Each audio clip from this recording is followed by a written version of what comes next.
One of the underlying tones to all my content is what I like to call true happiness and true success. Now, if you've seen a lot of my videos, you've seen little nods towards this. But what I mean by this is that you have to be happy and fulfilled at what you do.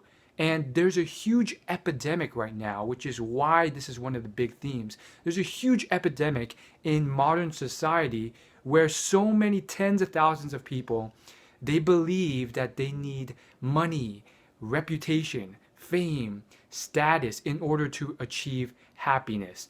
And regardless of how many successful A-list celebrities come out and say, well, that's not actually the case. I know a lot of people who have money, fame, and status and reputation who are unhappy.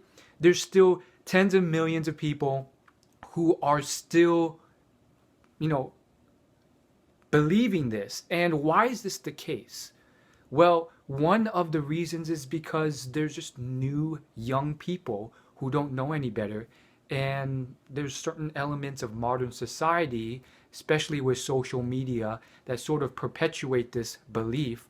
And it just makes it really worse because you have these Facebook feeds and Instagram feeds, and they're designed to trick you in this way. And they have all these psychological tactics. And some of it's, they don't do it on purpose. Some of it they do. And you just start thinking, oh my goodness, they live such great lives. If I could only do that. And it just perpetuates. I mean, even that girl or guy who's in your class, who's popular, you see them on Facebook, posting all this stuff, seemingly going on vacation visits to islands, and you don't even know how the hell they're doing it. It's just like, what the heck?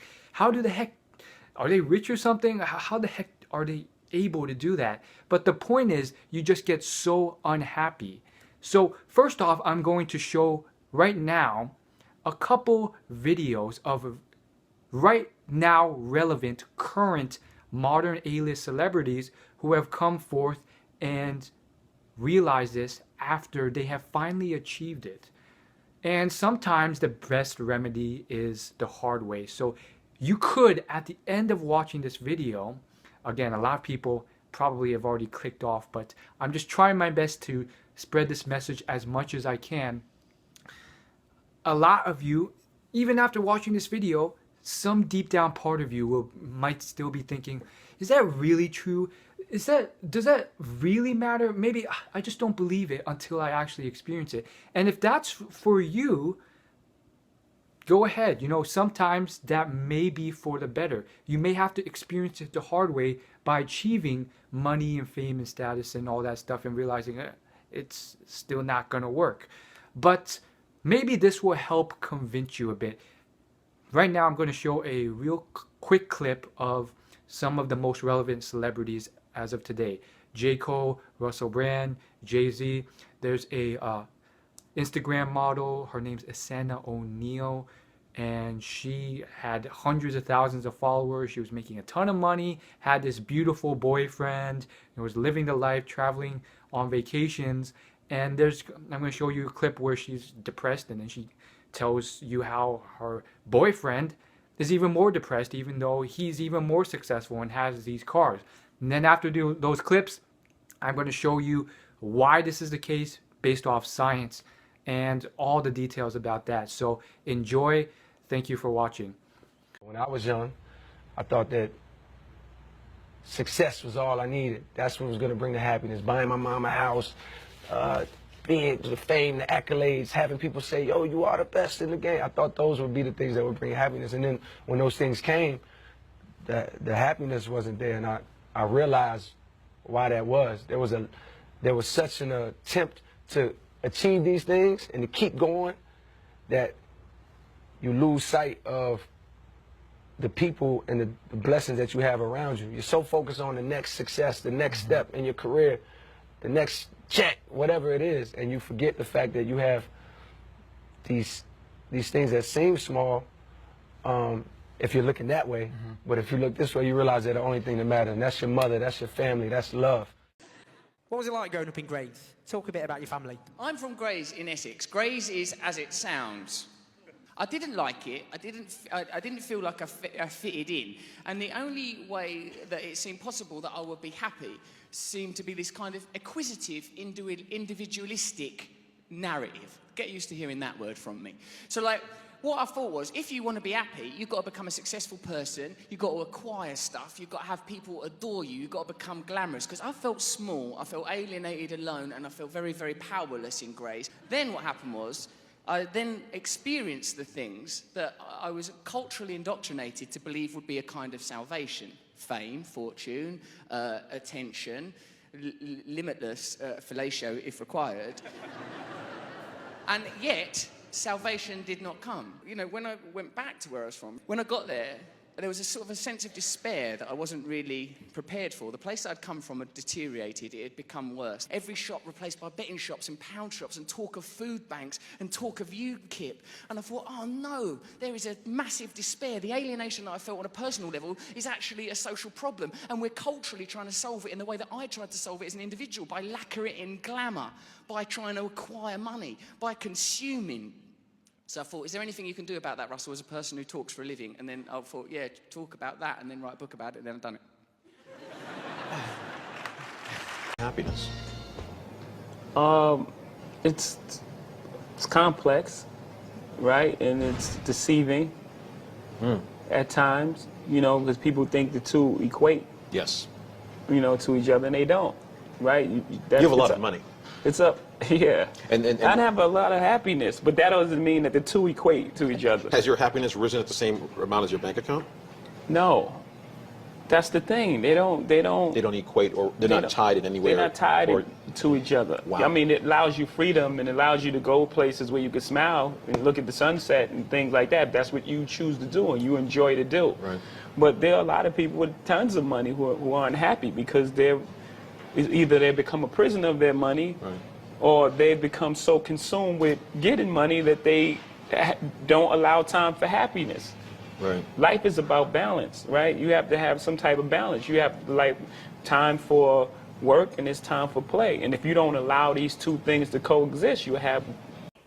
I had the dream life. I had 500,000 people interested in me on social media, on Instagram, sorry. I had over 100,000 views on most of my videos on YouTube. To a lot of people, I made it. I was signed with, I still am technically signed with, and I don't want to model at all anymore, but I am signed with one of the biggest agencies in Australia. I had one of the biggest agencies in America want to sign me for modeling and for my YouTube. I had messages and messages of big companies, brands, sponsorships on my hands, and I was in LA and I was at a pinnacle of success in what I thought it was. I was dating a guy that was way more famous than me, way more successful, had an amazing car, beautiful beyond words, and he was fucking depressed. And I was like, what, you have everything. I was surrounded by all this wealth and all this fame and all this power, and yet they were all miserable. And I had never been more miserable. I'm the girl that had it all, and I want to tell you that having it all on social media means absolutely nothing to your real life. So we're back. Wasn't that fascinating? And there's hundreds of other celebrities and successful, wealthy people who are like this. And this isn't every person. This is not every single wealthy, successful person. So how come there's happy poor people, and I've met quite a few, and there's happy rich people, and then there's seemingly chronically depressed or just very unhappy rich people, middle income people, and poor people? What exactly is the deal here? How come some people are depressed and some people aren't? Now, a lot of these people, they come up with their own theories just based off anecdotal stories of their own life experience and so forth. Is that reliable? I don't know. It's work for them, and they give you like their own life philosophy and beliefs on what brings happiness. You can go about it that way, or you can look to science. Now, this is what I did, and I went deep into research on this because I really wanted to learn this myself, because I struggle with this, and I was seemingly convinced that this was the case myself. So I read everything I could. I watched every video I could on YouTube, lectures on the topic, TED Talks, and I went through a lot of books. There's a lot of really crappy books on happiness that I went through, And I thought, okay, well, this just sucks. There's really nothing good on it, until I stumbled across a book that was written quite a few years ago. And it's just, it's one of those things where you're just like, there's good information out there. It's just the fact that it's really not brought to light and, told to the world. So the book I found that was really good about this was The How of Happiness. That's my number one recommendation. And number two is something called The Happiness Advantage. I have that right here, The Happiness Advantage. But I recommend my number one thing, which is The How of Happiness. And both of these books go into deep science on everything imagined about happiness. I definitely think The How of Happiness does it really well without it becoming dense and complicated and boring and overwhelming. It's a great book. It's only about like this thick. It's not like this thick or anything. And it's a great book on all sorts of scientific experiments, because guess what? People have spent many, many years doing all sorts of scientific studies, figuring out these results. The problem is that no one really bothers to research them or spread the news or anything. And therefore you get, every year waves of tens of thousands or hundreds of thousands of people who are still, depressed, or maybe they're not depressed, but they believe this stuff and they go through their life chasing it, only to be, disappointed or unhappy when they finally get there. Now, again, let me just give you a quick note. This is not everyone. There are happy people. There are people on YouTube who make millions of dollars and they're happy. There's people who are really poor and they're happy. And one of the big reasons for this is because if you examine them, their main focus was never money. If you look at PewDiePie or someone like that, and over the years I've studied and learned and just watched a lot of PewDiePie content, and if you really watch him or Jacksepticeye or a lot of the other big earners on YouTube, they really love what they do. They did it because they were passionate about their art, about content creation, about creativity, and so forth. Their number one focus was never the money. And that's one element of why they're successful as a course. So I'm just going to right now go through a few things, just some of the big pointers in The How of Happiness. And I encourage you to check out the book. Again, the links to buy the books are in the description below. I will get a small commission if you purchase through those links. Again, I'm not recommending these things because of the commissions. I'm recommending them because this is huge for me. I'm spreading this, and I would have recommended them anyways without those commissions. However, let me just give you some of the big points to The How of Happiness and what I've learned about happiness. And it's funny because I found that a lot of these people, they come across and they stumble across certain elements of bringing long-term happiness, this, just naturally. They just naturally stumble across this, the hard way or through experience, or they just figure it out anecdotally. For instance, they'll be like, you know what, for whatever reason, I've discovered that true happiness must come from volunteering, because for whatever reason, I get a lot of happiness from volunteering and giving back. Well, is this actually the case? Not necessarily. In fact, what actually is occurring here is, one element of long-term happiness is giving back and volunteering and helping others, even spending your own money on strangers and other people. And science has shown that there's many elements to why this occurs, but it is not the truth of happiness or the only core thing that you can do to bring happiness. It's one element. And I've found a lot of these anecdotal stories or beliefs, they're elements of what happiness is, but The How of Happiness really just brings out all the different things that science has discovered to this date. Again, further readings, just search positive psychology books or any book by Martin Seligman. It goes into great detail on not just how happiness can, just make you feel better, but it actually ripples out and helps you in a lot of other areas. Your productivity, your marriage, your relationships, your happiness on other people, your productivity, and all these studies show that. And it's kind of this weird thing. Again, I did this video called The Cyclic Effect, where all these different elements kind of ripple across and help each other. Exercise is one of those. If you exercise more, you have more energy, you feel more happy. It's kind of weird. Happiness, science studies have shown that happiness makes you more prone to exercise, and then if you exercise more, you're prone to more happiness. So all these different things compound, and meditation is another core pillar. But you will see how these work together. Anyhow, the point is, what actually can you do to bring happiness, and what doesn't bring happiness? And this is, it's a bit of a tragedy because I don't think this video will get more than 100 views, maybe 1,000 or a few thousand. And even if it gets like 1 million, it's just like a drop in the bucket nowadays. I mean, half the people will not agree. But the point is, if I impact just one person, that's enough, you know. And let me just get you to what doesn't bring happiness. That's a huge emphasis I want to bring across. What does not bring happiness? One thing is materialistic things. You know, buying your second car, your third sports car, a new house, a jet, all these things. And why doesn't that exactly occur? Why isn't the guy who has 10,000 airplanes, why isn't he 10,000 times more happier than you? Well, there's something called hedonic adaptation. Now, I'm not saying that money is not important. I believe money is very useful to you if you want to pay, but not in the way that most people think. It's not because I want to buy that third sports car. It's because if you want to pay for your children's college, if your family member gets sick and goes to the hospital and you can't pay for it, you know, that's going to be a horrible situation. It's because, you know, you can afford to get good healthy foods on the table to feed your family as well as yourself, so you don't feel like crap every day. All sorts of things about financial security and independence that money brings. Not so much the superficial stuff.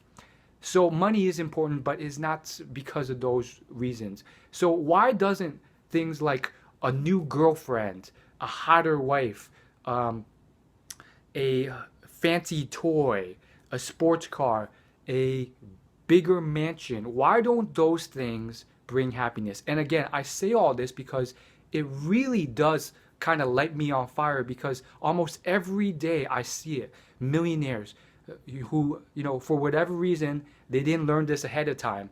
And every day, you know, if you go onto podcasts, if you look it up, if you read it or watch interviews, or you listen to interviews, you will see it all the time. Oh my goodness, if I only knew. Now, are all millionaires like this? No. Some of them have found out ahead of time, or they had their goals in alignment, but a lot of them don't. And so they get this stuff, and the materialistic things control them, and they don't feel happier, and all sorts of stuff. So why don't those things bring extra happiness? How come, you know, all this stuff doesn't really matter? Well, one of the big reasons is because of something called hedonic adaptation. Hedonic adaptation is this general concept about how everything that you get that I've just mentioned along those lines, you will very quickly and naturally, sometimes not as quickly, but generally speaking, fairly quickly, you'll get used to them. You'll take them for granted and so forth. This is why, you know, when children, they inherit a lot of wealth and they're born into wealth, they take that as their standard, and, you know, they're not 10 times more happier. So it's kind of strange how that works, but it's how it works. You know, they just take it for granted. They're not 10 times happier because you are rich and you can afford to spend 10 times more on their toys and things. So why exactly is this the case? And it's a weird thing, and it's a strange, incredible thing. And I think one of the big reasons is simply just because it's the nature of humans. There's probably some type of genetic survival and reproduction reason to it. I don't know the details about why that is exactly. Perhaps it just is. But I do know that there is some type of genetic inclination and attraction to wealth and money and resources. It's why females are attracted, you know, like it or not, when you do blind studies on people who have more money. Now, again, does that mean that all women are gold diggers? No, that's a very superficial, unintelligent assumption. And I mean, just think, if you have free will, I mean, I don't prefer a girl who has a lot of money. Why is that the case?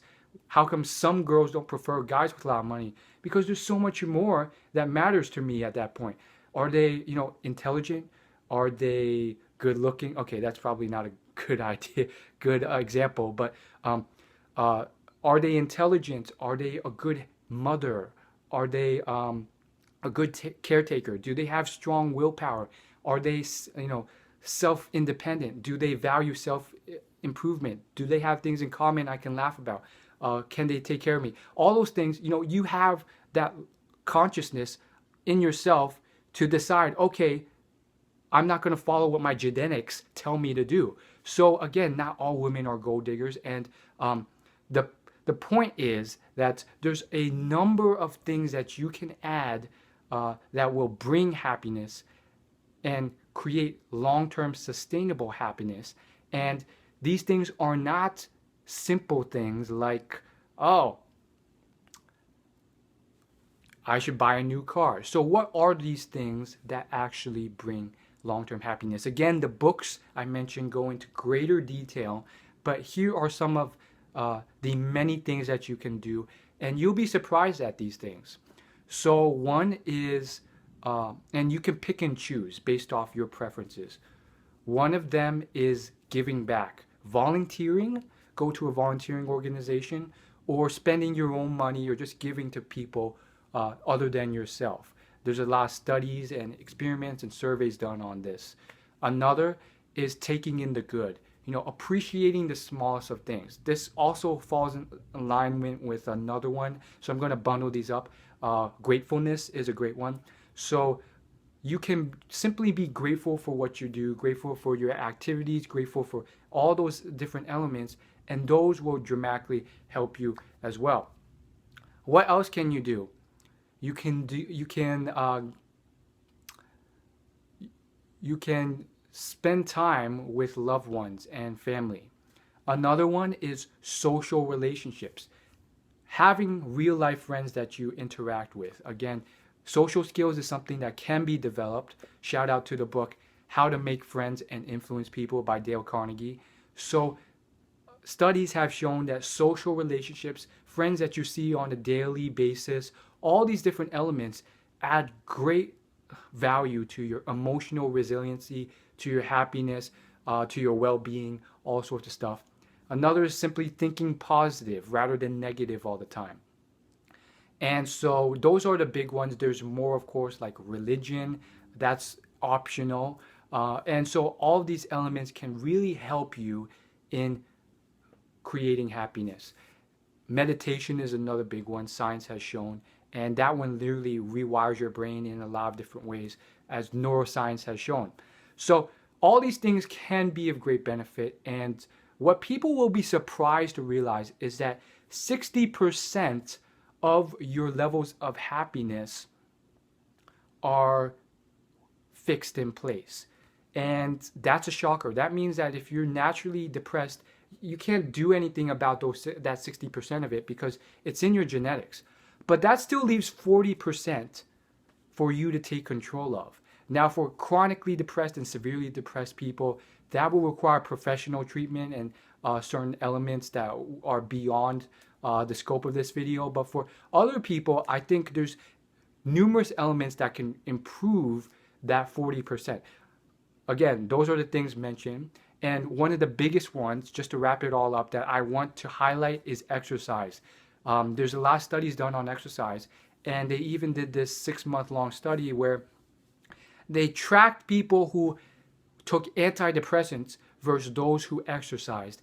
And the amount who relapsed to depression after 6 months was much, much lower in the exercise-only group versus the antidepressant group. So that was just incredible. The exact numbers were 9% relapse in the exercise group, around 30% relapse in the antidepressant group, and around 30%, a little bit less, on around 29-ish% for the groups that took antidepressants and exercise. So that's kind of weird. The ones that took both, they should have done much better than exercise only or antidepressant only.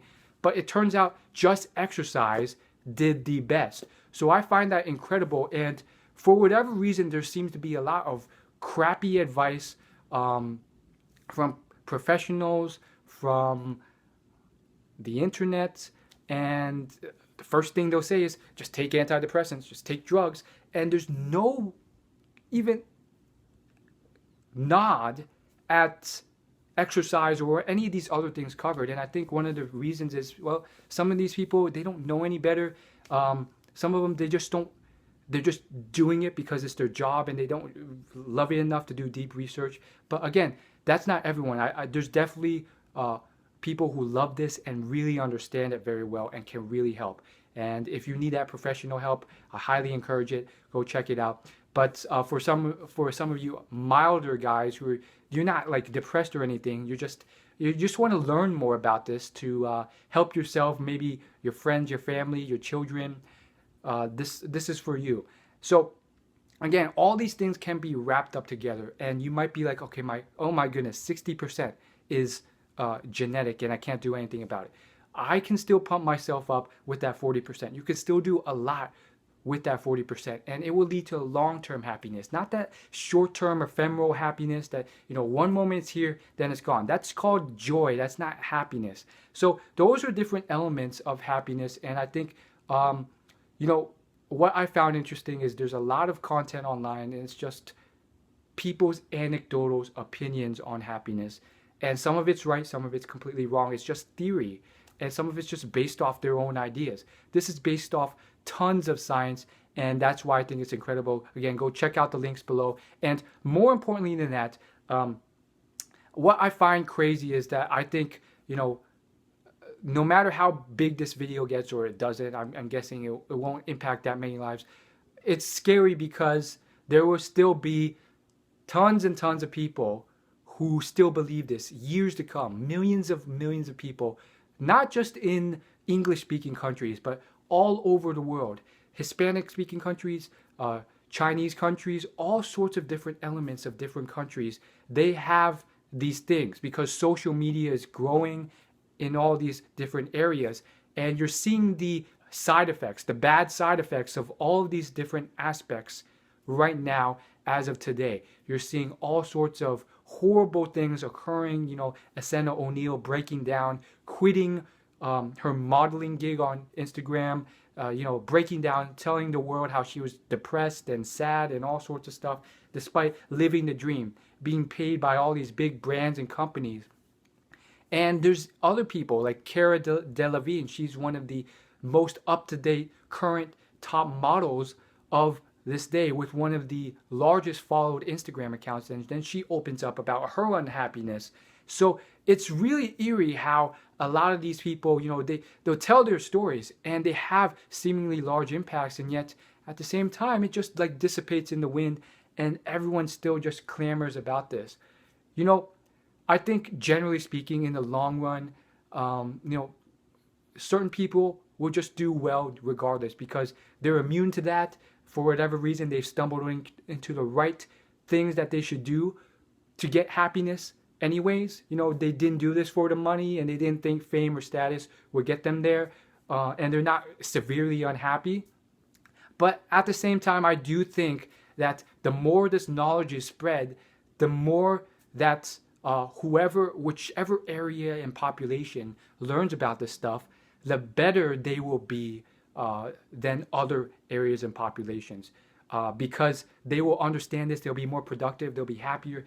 They'll create a lifestyle that they enjoy. They'll surround themselves with positive people. They'll be more productive. They'll spread positivity, create more incredible things, impact and change the world more. So I think, you know, a lot of people right now, as of this moment, they're saying stuff like, oh, China's going to overtake us. But I still have firm belief in English-speaking countries.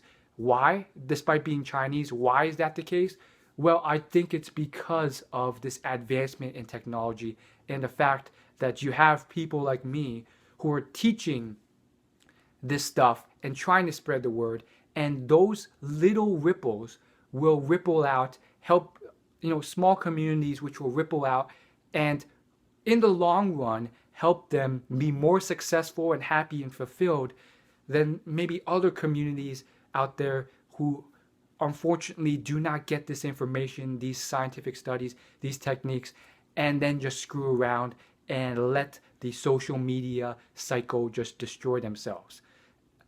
In conclusion, if you're still watching this video, it means you're really dedicated or interested in this topic for whatever reason.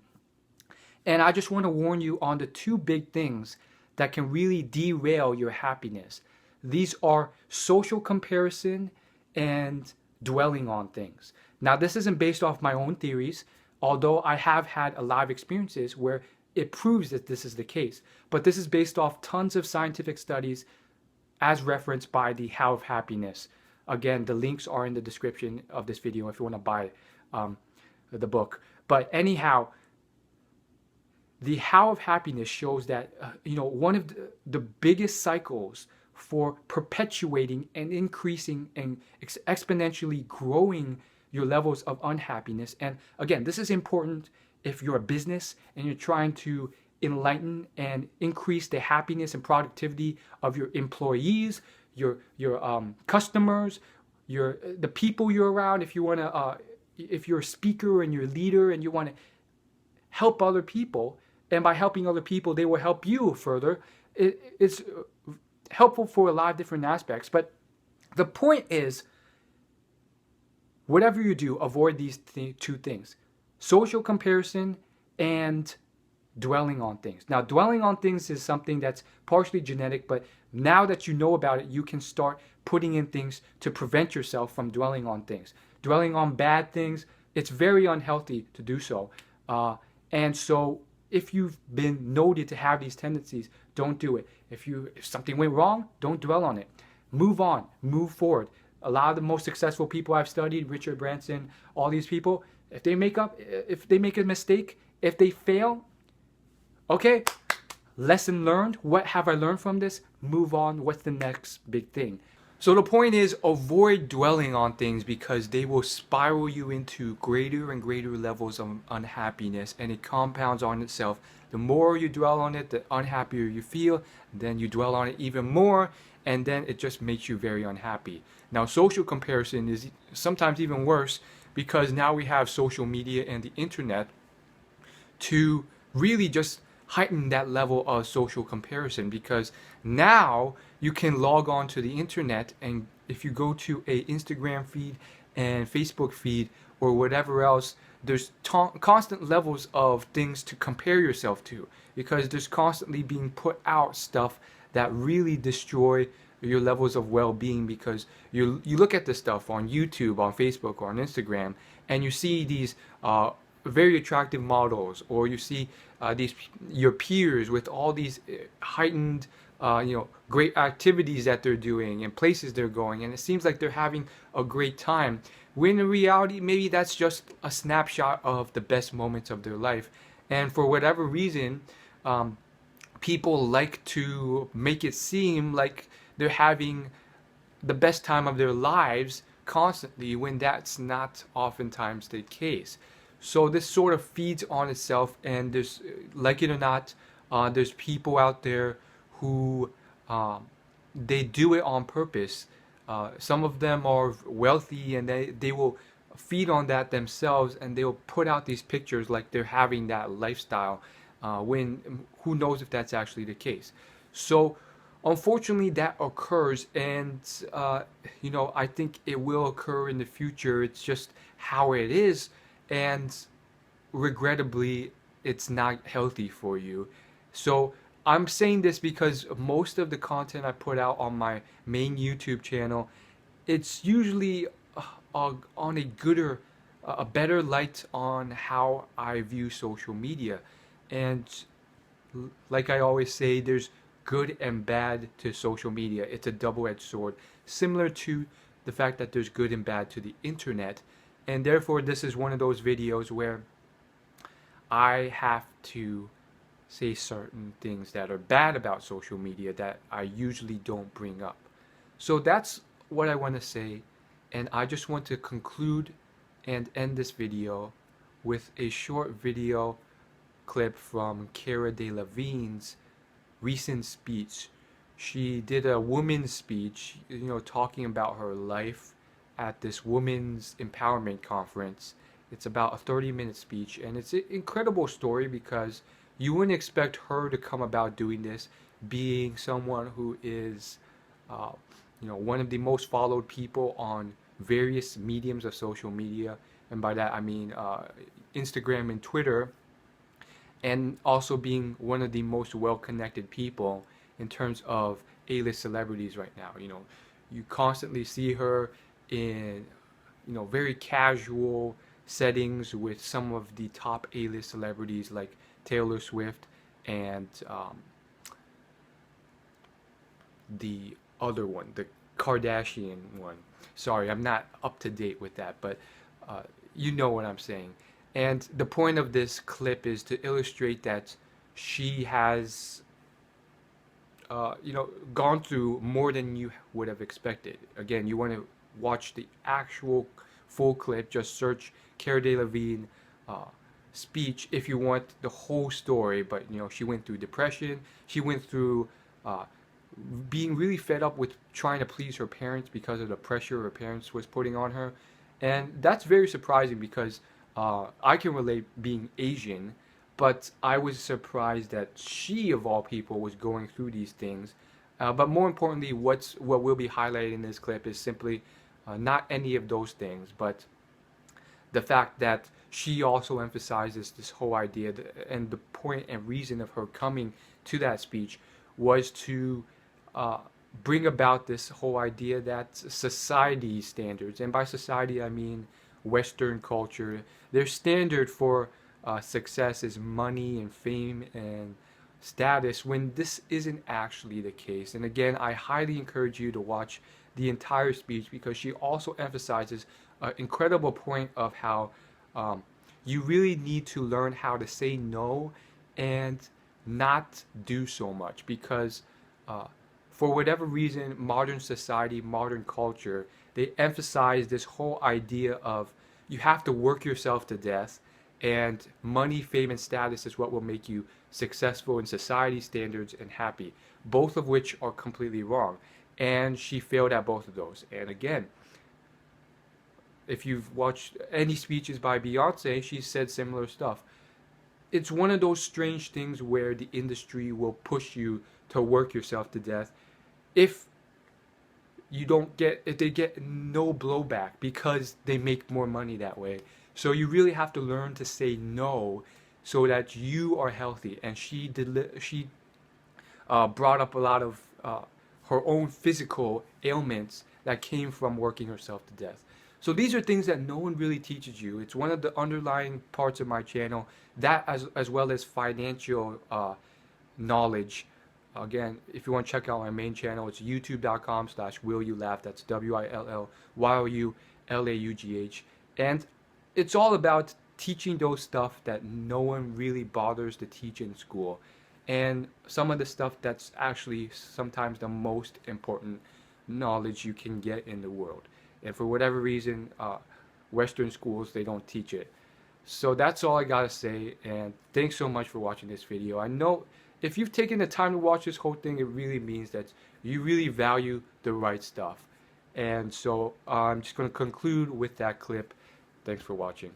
This world is a very vast, a very wonderful and beautiful one, and there are so many things to discover, but the most important journey I think all of us will go through is the journey in ourselves, to find our truth, to find who we are and what makes us happy.